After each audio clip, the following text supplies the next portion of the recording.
एकही शब्द बोलणार नाहीये. नाही बोलणार. खरंच सांगितलं ना तुला, एक शब्दही बोलणार नाही तुझ्याशी. माझी प्रेमाची मैत्रीण माझ्या संग एक शब्द सुद्धा बोलणार नाही. नाही बोलणार. अगं ये ना बाडे. हो, आज निश्चित बसणार मी. दुसरी कशाला आज मी फुगुणात बसणार. काय? जास्त फुगू नकोस. कुठून जाशील? हा, त्याची चिंता करू नकोस. एक शब्दही बोल. लाडक्या मैत्रिणीची गरज नाही तुला. नाही आता.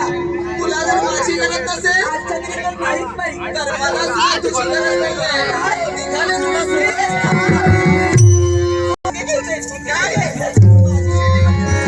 हसतेस का? राग आला होता का तुला? तुला काय वाटतं? तुझ्या वतीने खरोखर आठवण. अगं, सांगितलं का होती? नक्कीच तू माझी क्षणभर माझ्या सगळ्याची गंमत करावी आणि म्हणून हे सारखं मी केलं. अगं तुला काय वाटलं?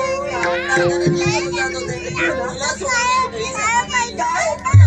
माझी मैत्रीण. म्हणजे तू आता माझ्या समवेत येणार आणि याचं ध्यान मी कधीच करू शकत नाही गं. म्हणजे तू माझ्या समवेत राहणार पाहिजे ना. त्याच वेळी माझ्या मनाला आघात झाला होता.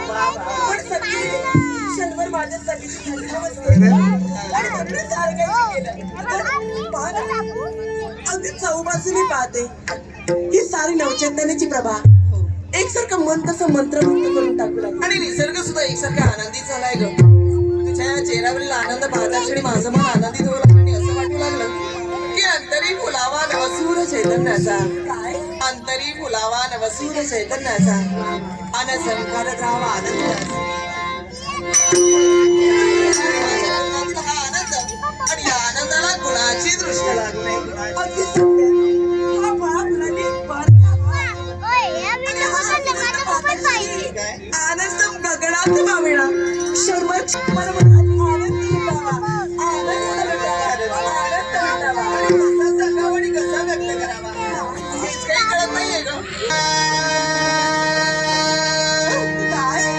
हो, वा वा वा वा.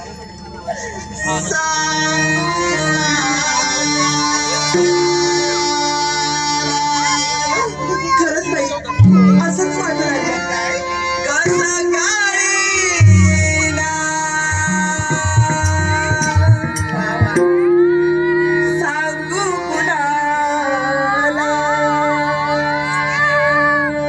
आ